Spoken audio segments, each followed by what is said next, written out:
Et si le décor grandiose de la baie du Mont-Saint-Michel était la dernière demeure de nos défunts, eh bien cette idée, un ancien pilote militaire et agent funéraire l'a concrétisée grâce à un drone.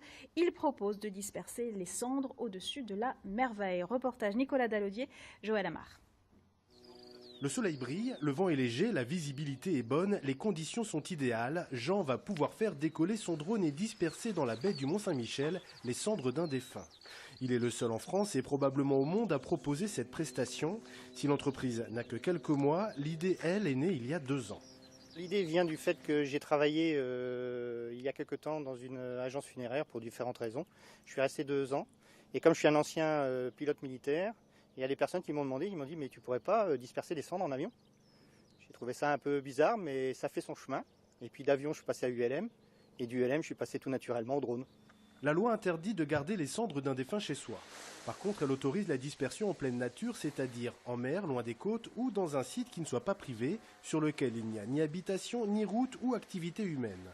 Dans ce cas précis, l'entrepreneur doit aussi se soumettre aux lois qui réglementent l'activité aérienne.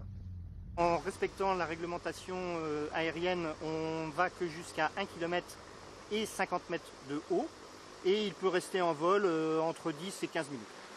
Si aujourd'hui c'est de la poudre de marbre qui est dispersée pour la démonstration, le télépilote avoue avoir déjà, grâce à ce procédé, pu répondre à des demandes très précises de certaines familles. Les gens viennent parce qu'ils n'ont pas, par eux-mêmes, réussi à trouver le moyen de satisfaire soit aux dernières volontés du défunt, qu'il faut, dans la mesure du possible, respecter au maximum, soit parce qu'ils ne veulent pas non plus eux-mêmes s'occuper de la dispersion. Ça peut être psychologiquement très lourd. Chaque dispersion coûte entre 600 et 850 €. Le prix d'un adieu poétique, sous le regard de l'archange, les cendres sont emportées à chaque marée pour rejoindre les mers et les océans.